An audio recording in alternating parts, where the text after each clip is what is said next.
Catch the loop. Many years ago, I worked in a nursing home. One of the residents I worked with had a condition that caused her to only say 4 phrases repeatedly throughout the day. I had never seen anything like it, and when I first started working there, no one warned me. Our first direct interaction went something like this. "What's your name?" "Oh, I'm Marlene. Are you ready to head to bed?" "How are we going to do it?" "Well, I'll push you in your wheelchair to your room and get you cleaned up for bed." "I need a job." "Well, you've probably worked your whole life. It's your time to relax." "Shut up." I was a little offended, but figured maybe she really wanted to get a job. As my days at the nursing home continued, I noticed that no matter what conversation was taking place, and even when this sweet woman was sitting by herself, she only repeated the same phrases. "What's your name?" "How are we going to do it?" "I need a job." "Shut up." It was purely coincidence that our first conversation made sense. This morning before I rolled out of bed, I decided to stay a while and do a little stretching and some strength exercises. I got excited at the thought of making this a daily routine. Then an inner monologue began. It sounded something like this. "That's not going to work. That's a waste of time. You're not going to be consistent. You're doing it wrong." For the last week or more, I've been paying attention to these thoughts. Today I realized that these same discouraging phrases repeat in my thoughts no matter what I attempt. This is when I remembered that sweet lady who only said the same 4 phrases all day. When I worked with her, at first, I took each thing she said seriously and responded to it. However, after a few days, I recognized her communication was purely on loop. The only communication from her that had value was her body language. She literally only said those 4 things. Never a yes or no or even an "I'm hungry." In a similar way, our negative and discouraging thoughts tend to just habitually repeat. They don't offer any true value. Once we recognize the loop, we can begin to ignore it. We get to train ourselves to stop listening to thoughts that don't serve us. They are simply on loop habitually. Instead, we can focus our attention on the communication of value, which is how we feel.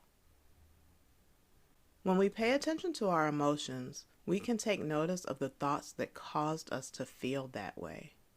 It may seem that it is an experience that caused our emotions, but typically it's our thoughts about the experience.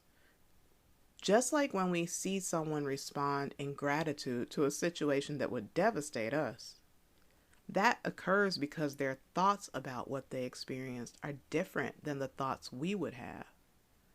Somebody loses a job and thinks, "Oh God, my life is over. How will I be able to pay my bills?"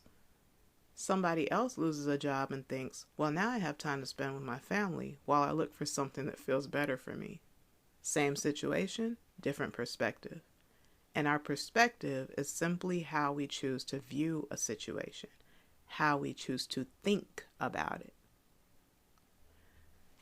Our thoughts are fueled by questions that we often don't even notice have been asked.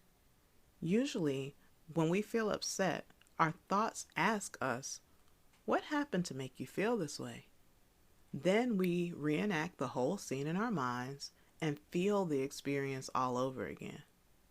If our thoughts are free to go uninterrupted, our minds may hit us with a follow-up question. What or who else made you feel this way in the past? Suddenly, we're on a trip down effed up memory lane, sinking deeper into an emotion we didn't consciously choose.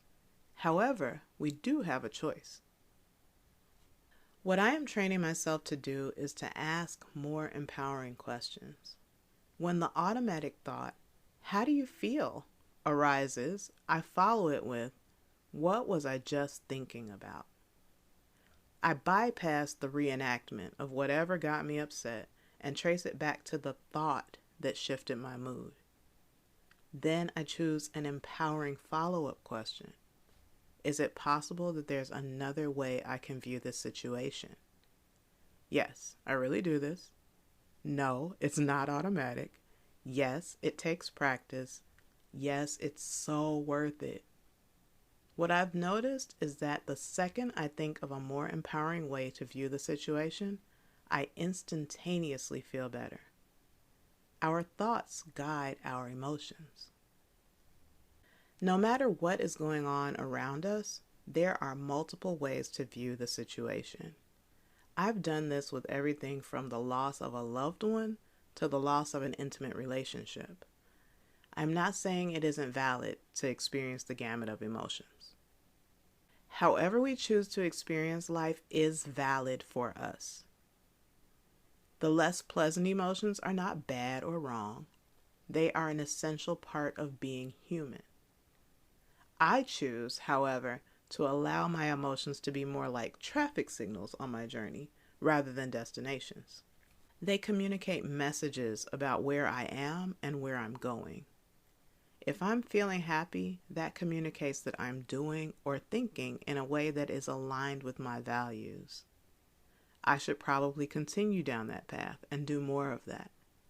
If I'm feeling angry, I likely have just experienced or thought about a situation where my values or boundaries were compromised. I should probably take note of the situation that rubbed me the wrong way. I likely need to establish a stronger boundary in this regard and possibly address the issue if that's best. I don't need to sit in anger. I can use it. We can do more with emotions than just feel them. We can use them. I am grateful that I recognize the phrases that loop in my mind. Now I know not to take them seriously. If you tend to procrastinate or act in ways that don't line up with your true desires, likely there is an automatic loop of thoughts playing in your mind. The next time you set out to do that thing, notice what thoughts come up that deter you from it. Write them down somewhere safe. Notice if they come up again later, maybe in a different situation. When you start to feel unhappy, especially if just minutes ago you were fine, notice what you are thinking about. Start to pay attention to the thoughts that cross your mind. You may be surprised that what's keeping you stuck isn't your actions, but your thoughts. Marlene Dillon Empowerment Specialist.